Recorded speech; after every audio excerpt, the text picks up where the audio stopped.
Well, a team that I hope is not driving over to Knoxville is the Spokane Velocity.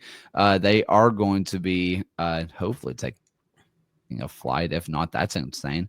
But they are taking on One Knox who wins the Players Shield. They might be going for the double. And this is also a team that they are taking on with Spokane, who got hot at the right time last year, and they find themselves into back-to-back championships now, or finals. So we are looking at a One Knox team who they've never lost at home, but Spokane just seems to have that little bit about them. And they went out and spent, oh boy, did they spend in this offseason.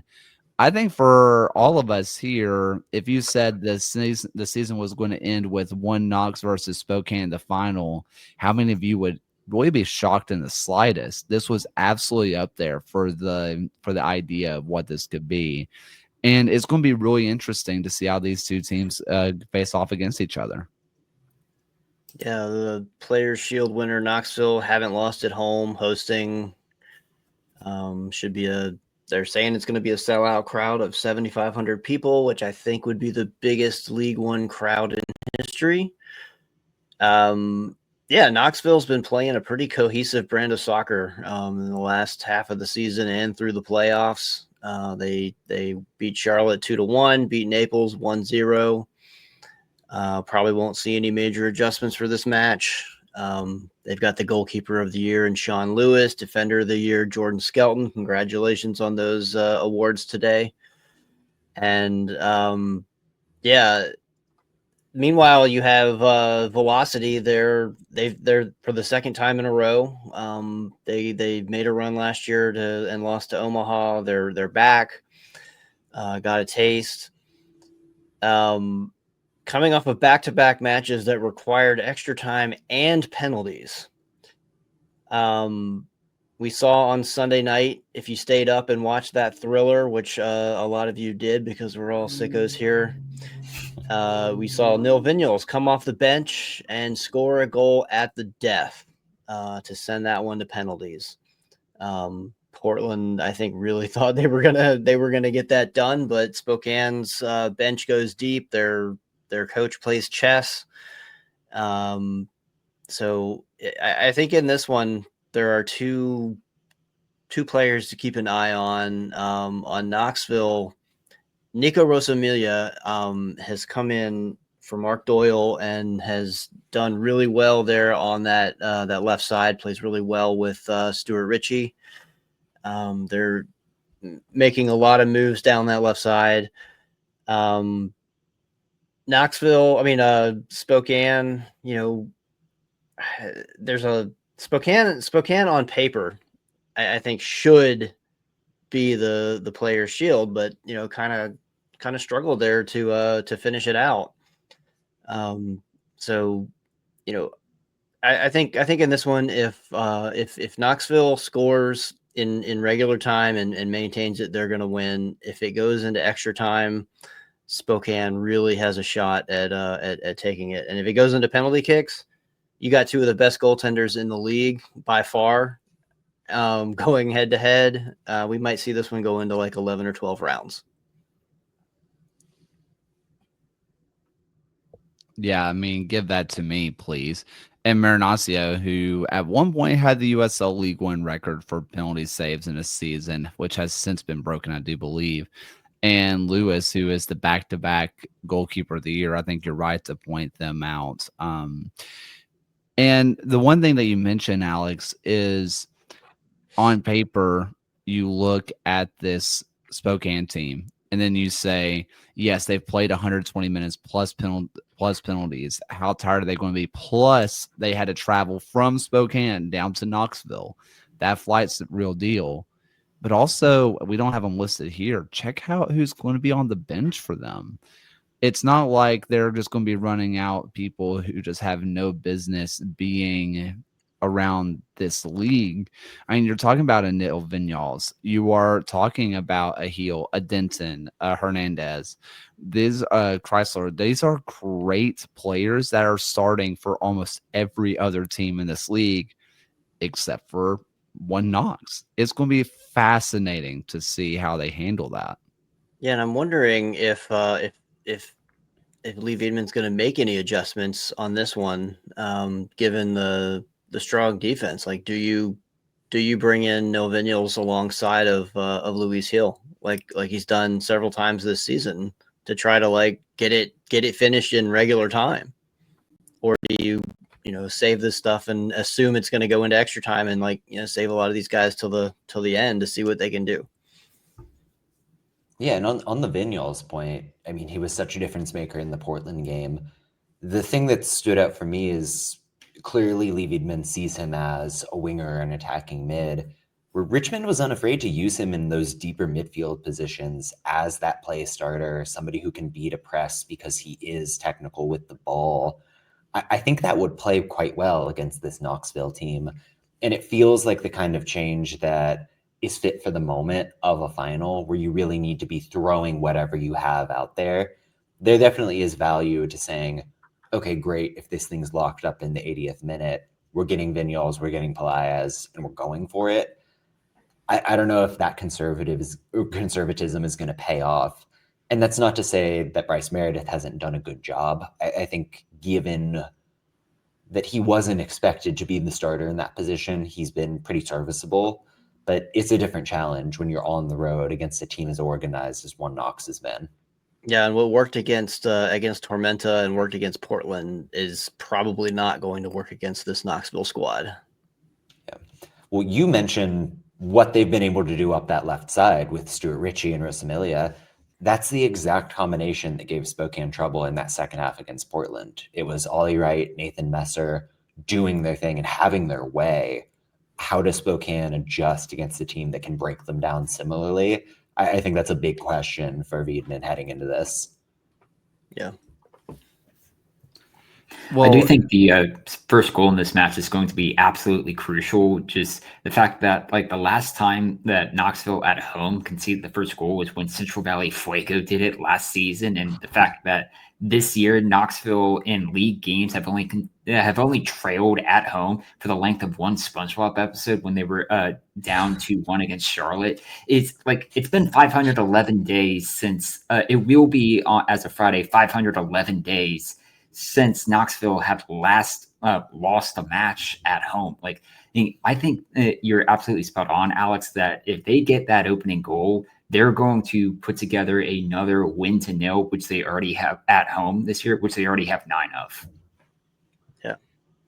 Can we all agree that if this goes to penalties and they lose, that's going to end the streak? We cannot do this. Technically, we cannot keep doing this as a society. It would already be an injustice after this season if they don't win. You got to give them something. Yeah.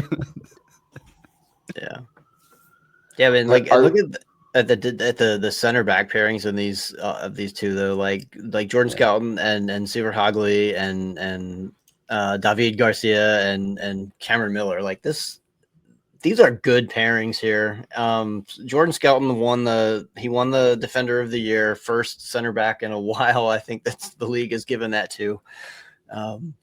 He's a defender's defender. I mean, and David Garcia, I have to assume, was the runner-up in that conversation. Yeah, absolutely. And relative to Garcia and Miller, I am a bit worried about the Knoxville attack. It's been good, not great over the course of the postseason. You look at numbers like expected goals, they've kind of underperformed what they did during the lion's share of 2025.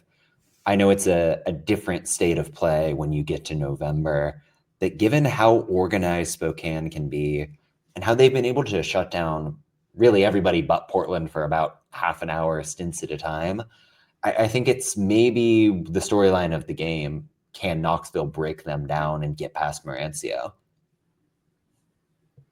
I think the challenge too is Spokane the team of destiny, or have they run out of fairy dust, right? And it's a very, very fine line between they have found a way the last 2 games and they are, a fingernail away from not being here. There's a very real scenario in which Portland is playing in this match. Like they were so close to going out twice, once in extra time and once in the penalty shootout. So I do think it's just that age old question of like, is it just because it's their year, or is it because have they effectively run out of magic here? Well, it's not like when Knox didn't have that on their own side, where they are one called handball away from being down 1-0 and going into extra time, assuming they score, right? I understand, ifs, ands, or buts, all that kind of stuff. But, it was a pretty egregious handball that was missed for Naples. And who knows what happens if Naples gets a 1-0 lead and they decide to shut up shop, which we know that they can do. They end up, one Knox goes up the other side of the pitch, Tequila gets the game winner. But both teams have a little bit rode their luck going into this match, where both of them probably feel a little lucky to be here in that sense. So with all that said, I do want to throw out one extra bit where I want to just kind of ask the question. And this is maybe me being a slave to the moment, right? Maybe I'm just kind of stuck here and I'm just getting caught up. But I'm looking at these number 10s, and I'm looking at Luis Hill and Tequila. And I think that those are the two players to watch in this match. They are both just so electric on the ball, where it felt like blasphemy coming into the season to say, would you rather have anybody over Luis Hill going into this match or going into the season? Tequila's making a case for it as one of the best players that this league has to offer. Yeah, I would agree with that. He definitely stepped up this season, and bringing in Babacar Dean has really set their scoring to a level that they literally have not seen in their existence as a professional club. They were last in goals the last 2 seasons. I think a lot of that, like, we can't forget that. And then coming in this season and keeping that defense and figuring out how to score goals, that's going to win them their championship. On the heel side of things, really for a lot of this year, it's been, to an extent, what we consider to be classic Luis Hill, which is operating in the final third, bringing teammates into play, scoring those goals on the edge of the box. But he's really shown in transition, and that too is underrated from Spokane. They can be a possession team. They like to build short from the back, but they're very sharp on the break because Hill can pick up the ball, bring Siobhan John Brown in that speed up the sideline. He's so good about hitting early passes when he sees a run. That's a skill set that few players have across the USL writ large, like inclusive of the championship. And it's made him, like you say, Kayla, probably the most important player for Spokane's offense. So if you guys are ready, let's give a finals prediction. Does anybody have any final thoughts before they give their predictions? I don't want to make this prediction. I somehow didn't think about this before we got on the podcast. Yeah. Well, John, you are at the top of the list, so you are going to be the one to start us off unless you want to punt it to the next person. Double it and pass it on, if you will. I just feel like Spokane has this. I don't know why I have the feeling. I'll say 2-1 Spokane. How about? Okay. Alex, choose your words carefully. You're going to be in Knoxville this Sunday. So are you going to have friends when you show up? Yeah, I'm gonna go with the home pitch advantage. I think it's gonna continue on. I'm gonna say regular in 90 minutes, 2-1 Knoxville. So flip it from John's prediction. Ryan? I do think if Spokane is going to win this game, they need to score multiple goals to do so. But yeah, I mean, this home streak has just been something for Knoxville so far. And on top of that, we've yet to see a USL 1 final be won by the visiting team. So Knoxville 1-0. Phil? Yeah, I think Knoxville get it done. I think the magic runs out for Spokane on this long trip cross country, and Knoxville keeps the home streak up. I'll go. Yeah, I'll go 2-0. Why not? I do think this one goes all the way down to penalties. I'm a little bit worried that the first half of the game is going to be both teams just kind of shutting up shop and filling each other out. And I kind of feel like there's a chance that the second half may be a little bit of the same. I do think that we're going to end up in penalties, probably a 1-1 score line. I think both teams do end up scoring. From there, who do you back more, the two-time goalkeeper of the year or the person who has saved the most penalties in one season? I might be looking at the person who saved the most penalties in one season. So I'm going to hedge my bet Spokane in penalties. If it goes to penalties, I would slightly lean Spokane. Any final thoughts on this before we go over to the championship? I think if we get another penalty win for Spokane, like put Mauricio in the Hall of Fame right now. 3 straight penalty shootout wins in a row would be an achievement.